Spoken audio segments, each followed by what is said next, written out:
Hello, I'm Sarah Stevens, a facilitator in the Data Science Hub here at UW-Madison, and in today's lecture we'll talk about how to do your computational research in a more reproducible fashion. This talk is entitled Reproducible Research, the Data Organization and Computing Skills You Didn't Know You Needed. You can find the slides for this presentation using the link in the upper left-hand corner. One of the early times I gave this talk, I found this tweet online that said, "Dear person who has had to deal with my code after I was gone, I did my best and there were reasons, but I understand your anger." And I think this tweet kind of gets at the idea of we're all doing our best that we can to create code that is reusable. Sometimes there are reasons why it's not as reproducible as we would like it to be, but we want to try and do as much as we can to make the project as reproducible as possible. So when you're running a data analysis, you might have experienced these things. Maybe you inherited data or scripts from another lab member or coworker. Maybe you've gone back to a project that you did and struggled to remember how you did it. Or maybe you're starting a project and you're thinking, I wish I could ask myself or one of my previous lab members some questions about what they were doing. Some of those questions might be things like, where did I get this data file? Where did we get this data file? Why did you or I omit these samples specifically? Like, why were they not included in the analysis?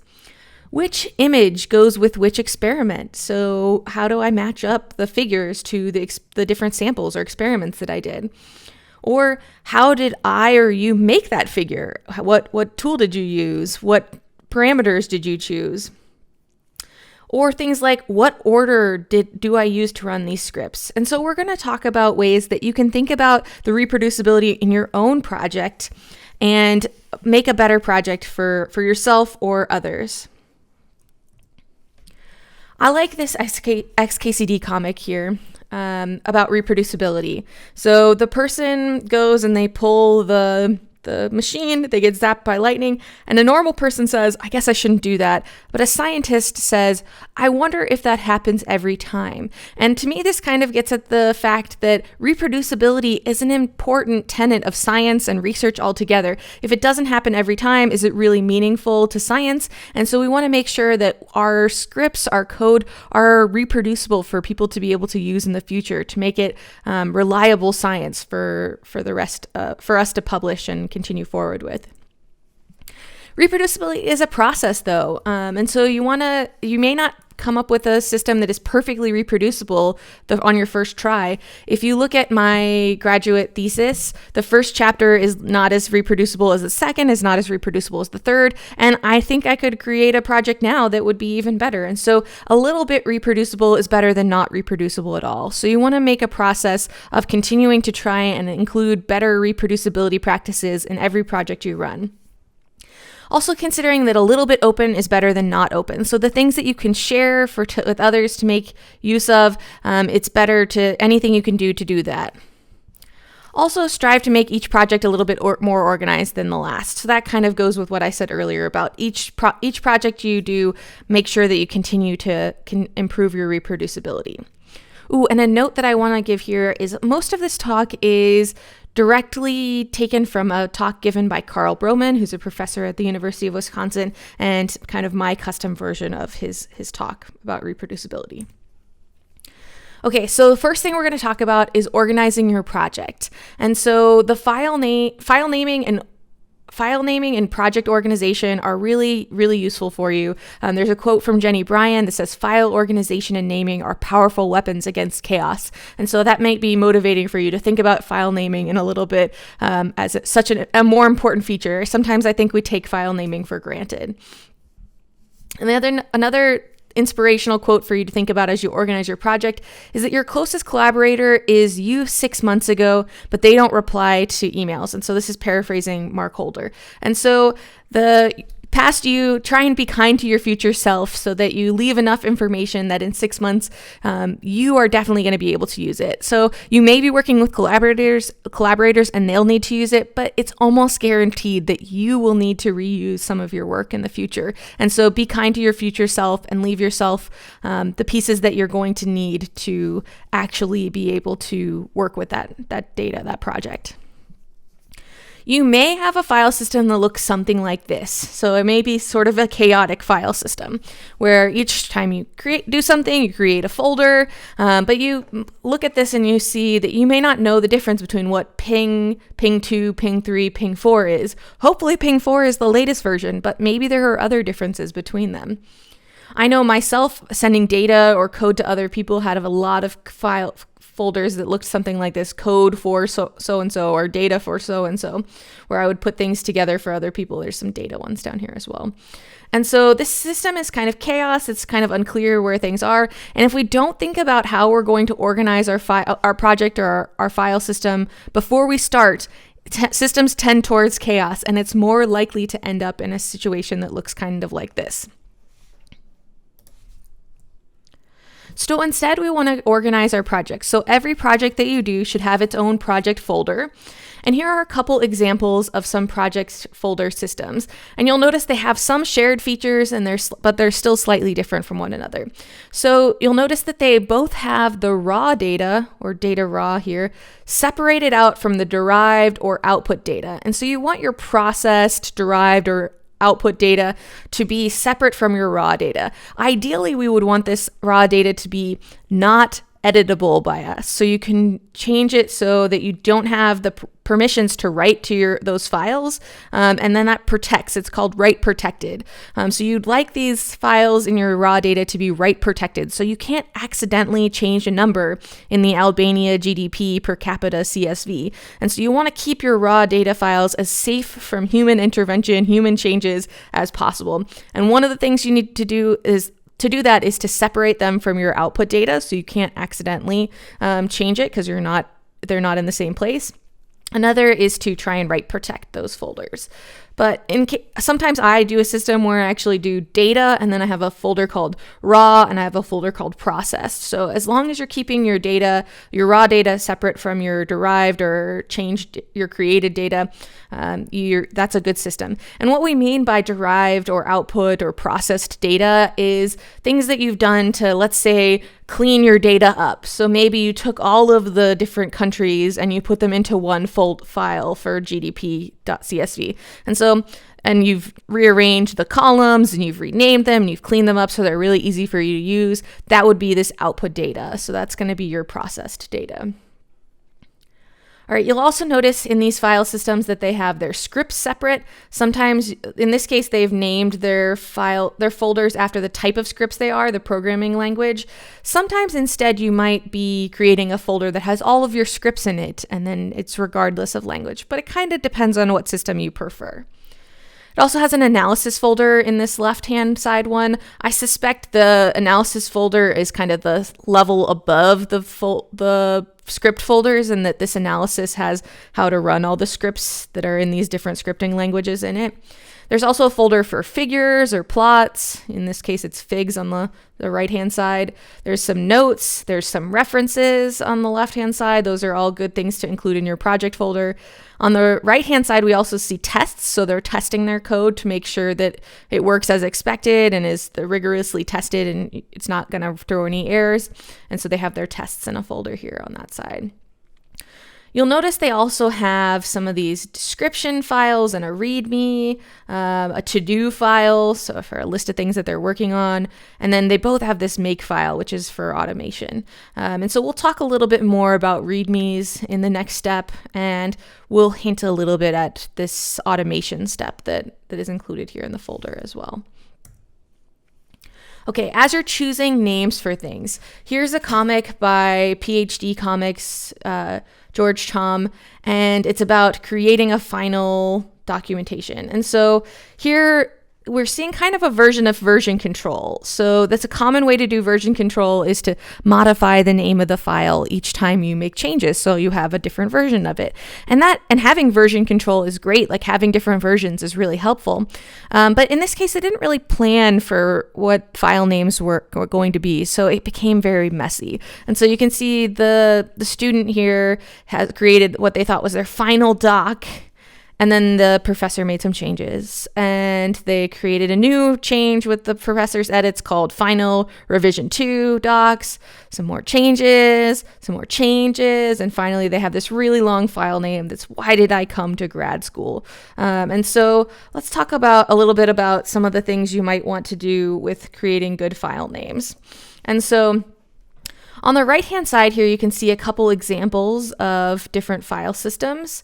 This one is actually examples of trying to order the file names. So they're all in order. So they have these nice numbers at the beginning to tell us what order the scripts belong in. And I believe each script has its own like little markdown file, which is probably documentation for that script, I would imagine. But you can see that these are not very human readable, this third point here on the left-hand side. The right-hand column is not very human readable. You can tell what order they go in, but you don't know what they do. And so this system on the left-hand side is a little bit better because it explains what's in the contents of these different files. You know that you need to run them in this order, and then this one is the marshaled data, this one is the pre-DEA filtering, this is the DEA with Lima Voom, and so those need to be short statements that are useful for whoever sees them later on the left-hand side. But also let's go back and look at points 1 and 2. So point 1 here is don't use final in a file name.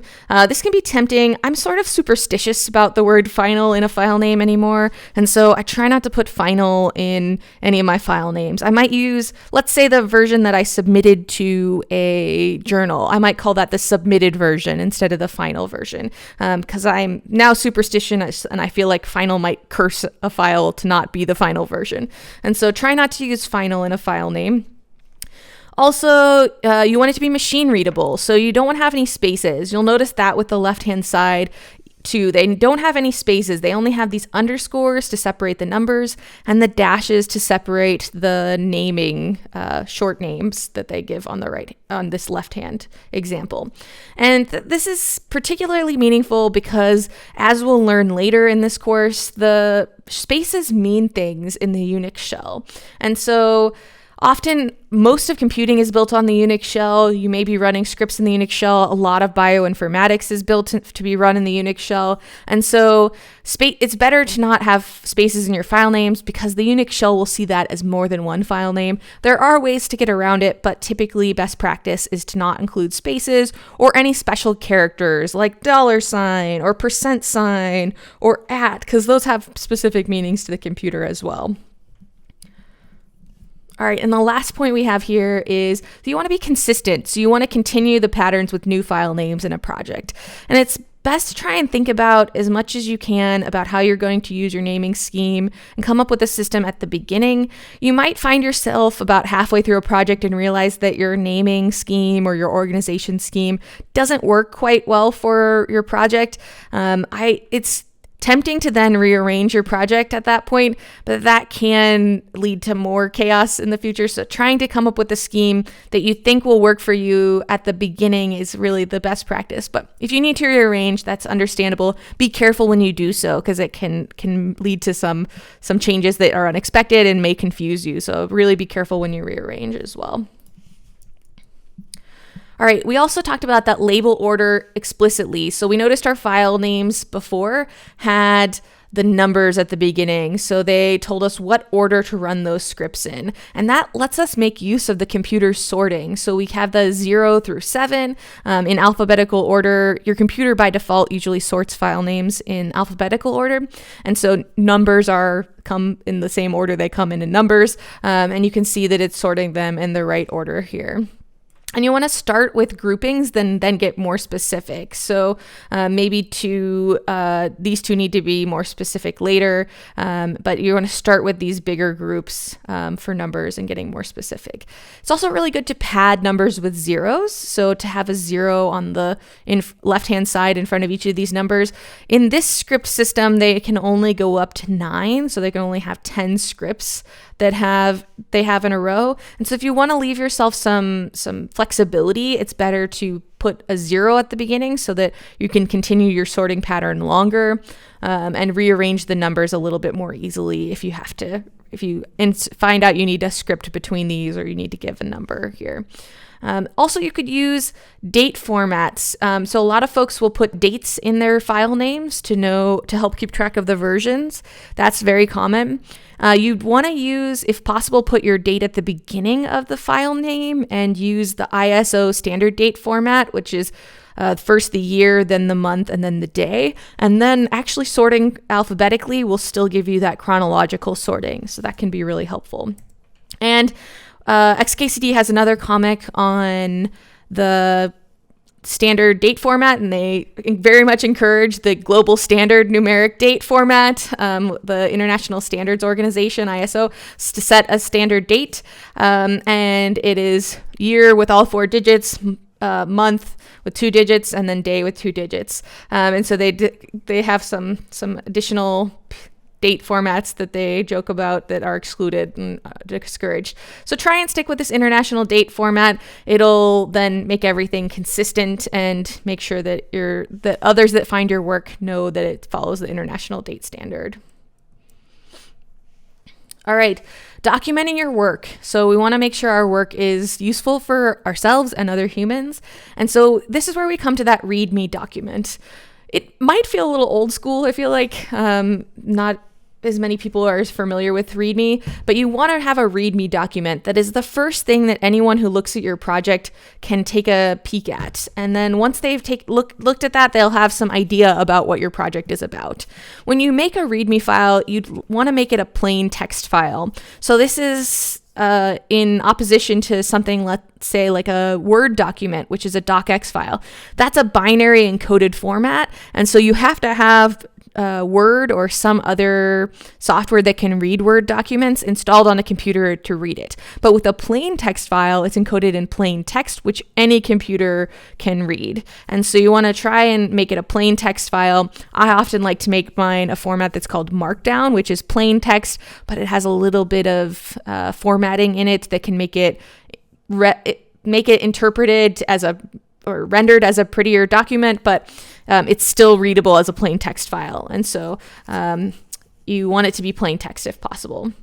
In your README, you may want to include things such as what the files contain. So what each of the files in your folders in your project folder contain, and how they were generated or obtained. So where you got that information from, what script generated which files and which folders. The next step is where you got your raw data and the metadata on how it was generated. So you want to make sure you have that information so that when someone comes back to it, they can find that. Even if your raw data is not there, some metadata about how it was generated or some links to where to find your raw data can be really helpful. You also want to document your organizational scheme. So talk about where things are and why they're in these different folders so that you and others can remember that when you need to use it later. Also, you want to document the process of your analysis workflow. So this is a good place to put how to run your process, how to run the workflow that you've created, and how to install the software that's needed to run it, or links to installing the software. And then finally, you might also want to include how to contact you. So your contact information, your name, so that people can follow up with more questions. For more information on README, there's a couple links here in the slides that you can take a look at. And here's a chance to remind you that you can find the slides here at go.wis.edu/8U2G59. All right, so the next thing we're going to talk about is organization in spreadsheets.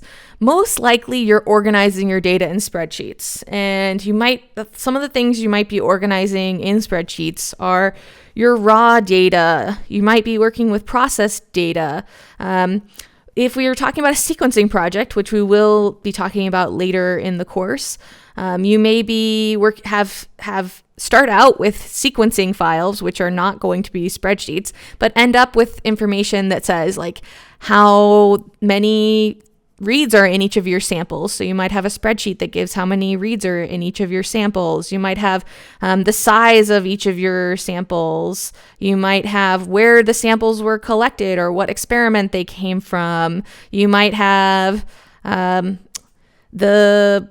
genomes that you assembled from each of those metagenomes or whatever samples you have. And so it depends on, there's so many different factors here, but you're going to have a lot of data that's going to end up in tables. So it's going to be in spreadsheets. And so let's talk a little bit about best practices for spreadsheets. And so spend a second thinking about looking at these two spreadsheets that are on the screen and asking yourself, which spreadsheet would you rather work with?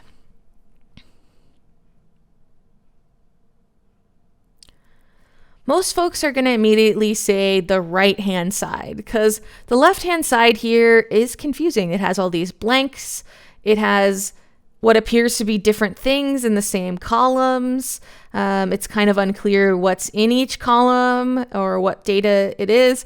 But in the right-hand side, it has for every row or for every column, it has a header. It has a short name for what's in that column. And so it has a header here. And then it's not missing any data. So we know that it's full, like our complete data. And so everything's in here, and it appears that everything in here is one entry and the same thing in each column.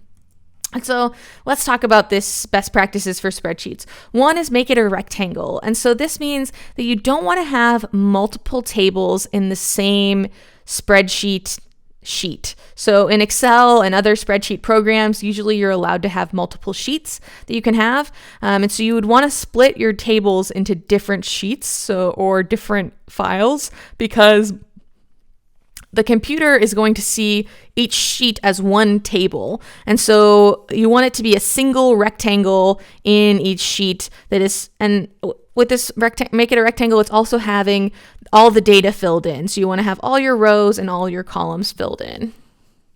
That's part of no empty cells below as well. All right, so the best way to think about this table is to think about individual measurements as rows. So each measurement you take, and then the variables about those measurements, so the pieces of information you're collecting about each observation, each measurement, are your columns. So those are your variables as columns. And so try and think of whatever data table you're trying to make in that format, and that'll help you fit it into this rectangular format. And so it may be that every row is a sample and every column is information about that sample, where it was collected, how many reads are in that sample, who did the quality control, who extracted the DNA, those kinds of pieces of information. And so you want each column to be a variable. You also want to have a single header row. Occasionally there's software that'll let you have more than one header row, and you could have some extra information incorporated in the header if you need to. But oftentimes it's better to have a single header row for your tables that kind of gives those short names as we saw before. And then you want to have one item per cell. This one can get tricky, particularly if you want to try and encode the units for your measurement inside the same variable. So you might say, I want to use 10 grams. So you'd put 10 G. And then sometimes you're having kilograms. So you might put 1 kg. And so that can be tempting, but that's actually two pieces of information, the weight and the units it's in. And so you'd want to separate those out into separate columns, because that'll make it easier for you to process later when they're separate columns.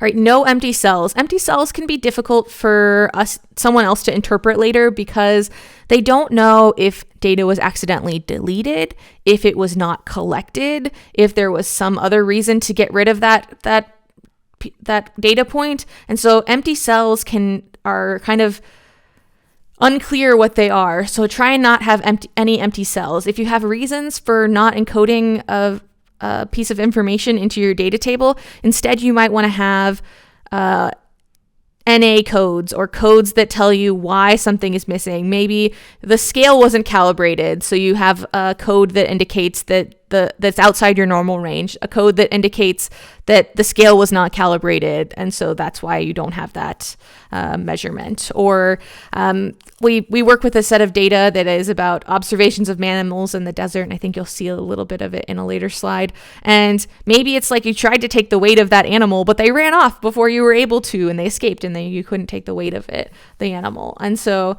maybe you have a code for that. And so you want to have codes for your missing data, so you know why they're missing and know that somebody didn't just accidentally delete that piece of information. Also, no calculations in the raw data, because that really puts your raw data at risk for accidentally changing it. So if you're doing calculations in your raw data file, so if you open your raw data file in Excel and start to do some calculations, then you might accidentally save that version. And if you type something in where you shouldn't have, you could accidentally change your data. And so don't do calculations in the raw data. Scripting can be a really great way to kind of distance yourself from your raw data. Most scripting languages read in your data, and then you're working with a copy of it that you can edit, but it's not changing the raw data at all. So that can be a good way to keep your raw data safe. All right, also no coloring or highlighting or coloring as data. It's okay to color your spreadsheet to make it more easily interpretable by other people, but you don't want that coloring or highlighting to indicate important information. For example, with that scale's not calibrated, maybe anytime you did actually record the number when the scale wasn't calibrated, but you wanted to be able to remove it from your analysis in case it's an outlier. You want to know, like, oh, that's an outlier. It's because the scale is not calibrated. And so you colored in the blocks where the scale wasn't calibrated. That piece of information is invisible to the computer and confusing to humans in the future. They might not know what the coloring means if they find it, and the computer isn't necessarily able to see that highlighting when you read it into another scripting language. And so it's better to add another column that says scale calibrated, yes or no, and you can make that put that information and code it as a variable into your spreadsheet. You also want to create a data dictionary. So this is metadata about your original data. And so this can be really helpful for other people and yourself when you need to do different things with the data. So this example of a data dictionary has a really nice set of variables about the data. So this one has the exact variable name as it is in the data file. So that's the first column, is the name, the actual name of the column in the data file. So each row here represents a column in your data file. And then it has a version of the variable name that might be used in data visualizations. And so it calls that plot name. So when it makes the plot, it creates a nicer version that has spaces in it, maybe, that it uses when it makes a plot. You can sub out the original name with the plot name. Next we have the groups. So maybe some of your variables in your original data are demographic, some of them are clinical, and you want to keep track of that. Maybe sometimes you'll subset to only your demographic information, so you want to be able to tell those two groups apart more easily. And then finally, it has a longer description of what each variable means. And so it has that this is the animal identifier, this is the sex, so it gives the two options here. So this description can be more human readable. You might also want to include the measurement units. So you might have the units in a column. You might have the expected minimum and maximum values. But most importantly, you need that human readable description. And so make sure that you create a data dictionary about your data so that there's extra information that can't be encoded in the data itself is still saved somewhere. All right, in this next section, we're going to talk about documenting and automating things with scripting. So the ability for us to use computers to automate tasks for us using scripts is really helpful. And so when I did my graduate work, sometimes I would make a figure and it would be beautiful and I'd be happy with it. And then I'd find out, oh, I missed one of my samples, or we got a new sample and I needed to add it to it. And so anytime I had to make a figure or had to do an analysis, if I had to do it once, I had to do it a bunch of times. And so that's where scripting can be really helpful for you. Programming languages can make it much easier. My best example of that is actually also with figures. When I would create a figure for my plot and I would give it to my advisor, and she would go in and she would make it prettier. So she would make the lines thicker or the axis bigger, and then it would turn out I'd have to go create that same plot again later, and I'd be like, oh, I don't know what you did to the plot originally. Can you tell me what you did? And instead of you having to go in by hand and change the size of the font on the x-axis and the size of the line plots and the colors of the lines, I'll write it into my script, and that way every time I have to create this plot, it makes that same pretty plot that you prefer. Otherwise, she would have had to hand edit it every time, or I would have had to hand edit it every time. And so a common question that I get about scripting and programming or coding, I'm going to use those words interchangeably, from folks in research is, what programming language should I learn? And so I always kind of turn this back on them a little bit to ask, what programming languages do researchers in your area use?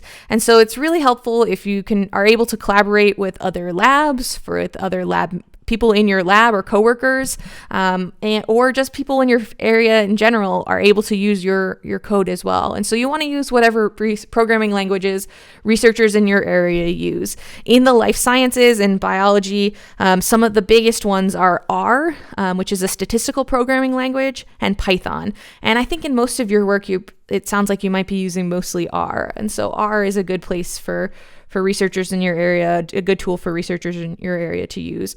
We'll also talk about the Unix shell, which is in fact its own programming language, but it's kind of the basis for a lot of programming. And so it's useful, even like if you know R and you're primarily using it, you might need to know the Unix shell as well.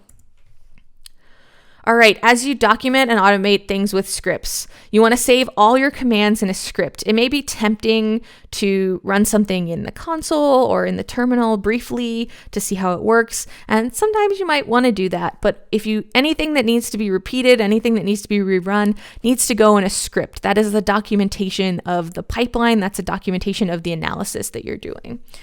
And you also want to write comments in your scripts. So we might look at our code and think, oh, I know what that does. It's really easy for us to make that assumption. But we need comments to make it a lot clearer why we made the decisions we did when we worked our code. So sometimes you'll see comments that say exactly the same, like this is a for loop to go over all the files, which might be somewhat obvious when you look at the files.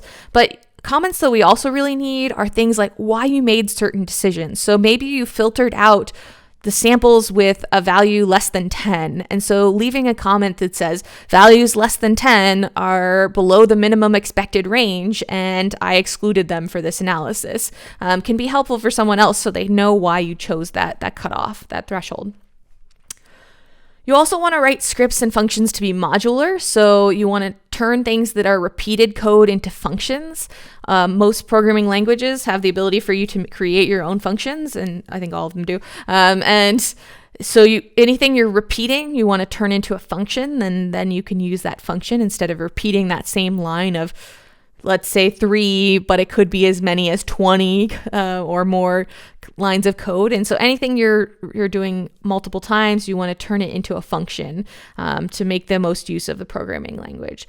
You also makes it easier if you're turning things into separate scripts or separate functions. It makes it easier to understand and reuse. Kind of having each of the functions broken out into their own actions can make it easier for you to reuse. Say you need the filtering step in another analysis down the line. If that is its own function or its own script, it's easier for you to reuse that same script or function in the future rather than having to disentangle it from the other code that you've written.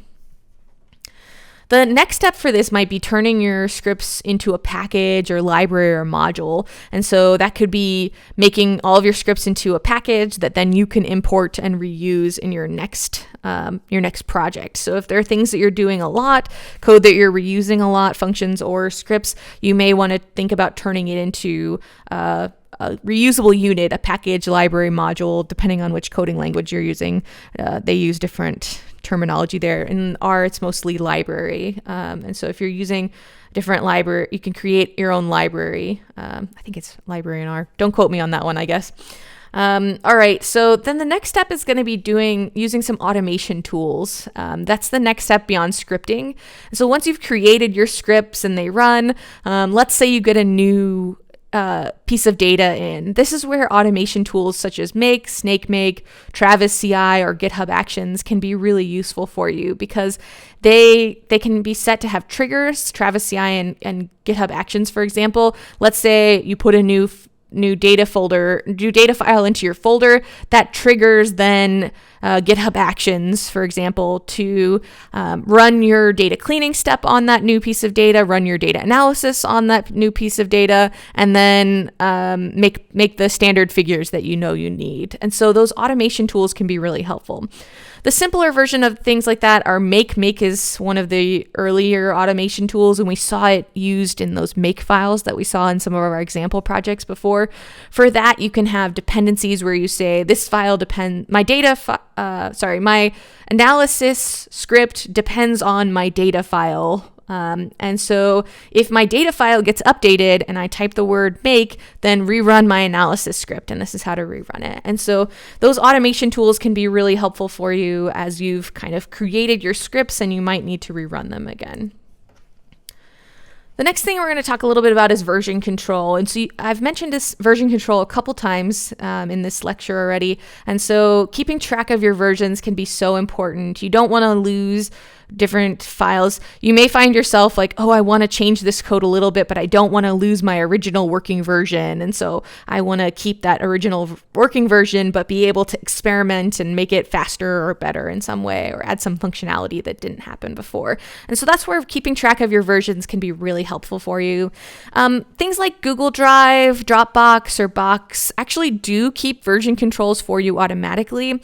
The downside for that is that you don't have the level of fine detail control as much on your version control because it's kind of doing it on its own. You don't necessarily get to keep track of them as intentionally as you'd like.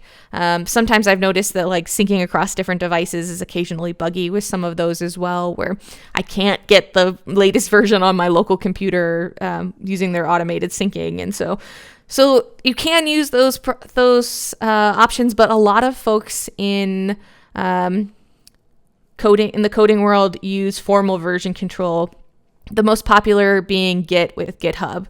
Another version of version control that you might use that's kind of in between is version numbers or dates and file names. So you might be using dates to every time you change it, or you might change the version number for your script every time you make changes and use that. That's kind of an informal version control that a lot of folks use as well.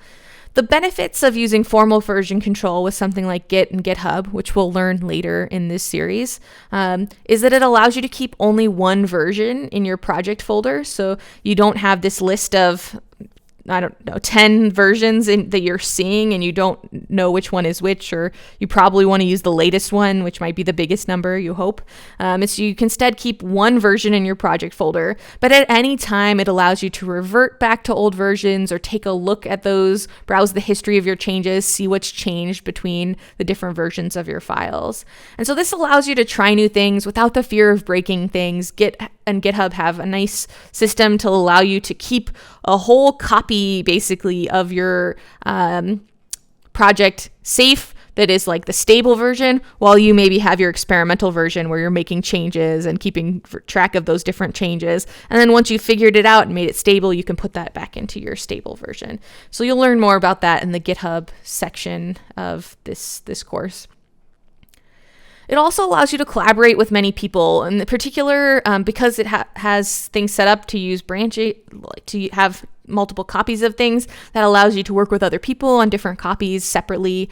You can merge them back together and fix any changes that are conflicting between those two people. GitHub also has a lot of features to make this useful. There's what's called Git Flow, which allows you to collaborate with people through a system of what's called pull requests, where you have your own copy of the project, you make changes to it, and then you suggest those changes back to another organization or another individual. You ask them to pull your changes in, and then they can review those changes and give you comments and then decide to work with it. So the Git Flow can be really helpful for collaborating with people using GitHub or GitLab. It also allows you to publish your software. More and more journals are requiring that you publish your software along with your paper when you publish your analysis. And so GitHub is a very common way for software engineers and researchers to publish their software.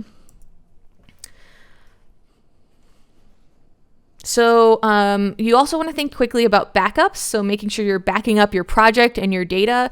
There's a 3-2-1 rule of backups, which is you want to have 3 copies. You want them to be on 2 different media types. And then one of those should be located off site. You don't want your backups sitting right next to the primaries and there being a fire or something happens and you're no longer able to access either of them. So keeping them separated is helpful. You also want your backup system to be automatic, not something that you have to think about. So if you have a way to back up automatically your project, that can be a really important piece to make sure you back up things. So I mentioned a little bit about publishing your code, publishing your analyses. And so when you do that, you want to think about how you want to share and license your software materials. So code, often I mentioned you can publish your code on GitHub. The University of Wisconsin actually has a GitLab instance, so you can use GitLab here while you're affiliated with UW-Madison. GitHub is publicly available. There is actually a public GitLab instance as well, but University has their own one as well. And then GitHub, they all have kind of different free trial versions. So GitHub, GitLab, and Bitbucket all have different ways that you can get a free account. The free account is pretty permissive in GitHub anymore. I can't remember with GitLab and Bitbucket, but in GitHub, I think you can have as unlimited private repositories and public repositories. But I think what it limits you on is the number of collaborators for private repositories. And so that's where the limit comes in. Maybe you can only have 5. I don't remember the exact number, but I think it limits the number of collaborators you can have on private projects. But otherwise, it's mostly free. There is an educational discount if you're working with an educational organization. And so you can use that to get those higher tier benefits. But I found that most of my uses anymore, I don't really need to have the paid version. And I mostly stick public because I like to be open if I can. And then Zenodo can be a great place to archive your repository. So it lets you assign a DOI, which is a digital object identifier. And so that gives kind of a permanent link. So it gives it a permanent location on the internet so that people can find an archived version of it as well. For data, you might be sharing your data in a domain-specific repository. So, for example, if you're publishing sequencing data, you might be publishing that with NCBI or the European data sharing or software dating. I can't remember the name of that right now for some reason. And then the Joint Genome Institute. So you might be putting it in a specific repository for whatever type of data you're working with. You can also put data into things like GitHub has their own large file sharing system. It's not really recommended to share your data on GitHub, so I can't highly recommend that one, but it's possible. Figshare, Zenodo, Dryad, and Open Science Framework also have abilities to let you share your data more publicly or with collaborators typically. You also want to think about your license when you're going to share your code. Also your data use agreement if you're going to share your data, making sure you're doing appropriate use if you share your data. But as we think about licensing for software or other creative materials, things you've written, text you've written as part of your project, you may want to look at the choosealicense.com for software. That shows you a series of different levels of open software. And then you also could look at the Creative Commons license for other types of materials, such as writing. By default, even if you put your code up on GitHub, it's all rights reserved, and so someone technically can't use that without your permission. So that's why it's really important that if you want people to use it, you check the license. And if you want people to use it, you give them a license. And if you're going to use someone else's software, make sure that you check the license and that you're using it appropriately. I'm not a lawyer, so I can't give advice on official, legal advice on licenses, but that's the information that I can give you. All right, some last links.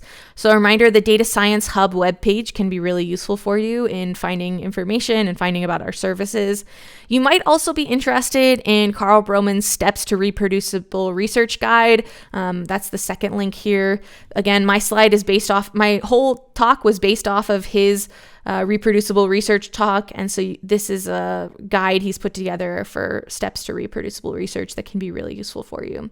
Another campus resource is Research Data Services. They help you with a lot of data management questions, whether that's writing a data management plan for a grant, or how to store your data, or how to archive your data, those kinds of information. Where on campus there's available storage that's right for you. All of those can go through Research Data Services. Another campus resource that's available to help you is Research Cyber Infrastructure. So they're developing new projects to They're developing new resources, infrastructure to help researchers work with their data. That includes storage. They also have some compute information using RStudio Teams, which is now called Posit Team, including Posit Connect and Posit Workbench. And so those might be things that you want to use in the future, and reach out to Research Cyber Infrastructure. Again, if you're not sure, you can always ask a Data Science Hub facilitator like myself, or drop by Coding Meetup with questions about who it is you're supposed to contact. And the last resource I'll mention is the Center for High Throughput Computing. So researchers on campus here at UW have access to over 10,000 hours of computing each day through the Center for High Throughput Computing. And so they're something that would take on your laptop computer 10,000 hours to run, can be run in a single day. You do have to split things up into smaller jobs, but the Center for High Throughput Computing can be really useful, and it's a free resources on campus when you're affiliated with UW to do computing analysis. And so that's, if you're running a research project and it's too slow on your computer, you might need to look into the Center for High Throughput Computing. All right, that's the end of this lecture. Please feel free to reach out to me if you have any questions. My email is Sarah with an H, .Stevens with a V @wisc.edu. And so you can email me at any time. You can also email all of the facilitators at contact@datascience.wisc.edu. And so please reach out with questions you have, and we'll continue to learn more over the course of these modules, including how to work in the Unix shell, working with GitHub, and running bioinformatic data analysis. Those are the sections I'm teaching. Thanks for your time, and let me know if you have questions about this video.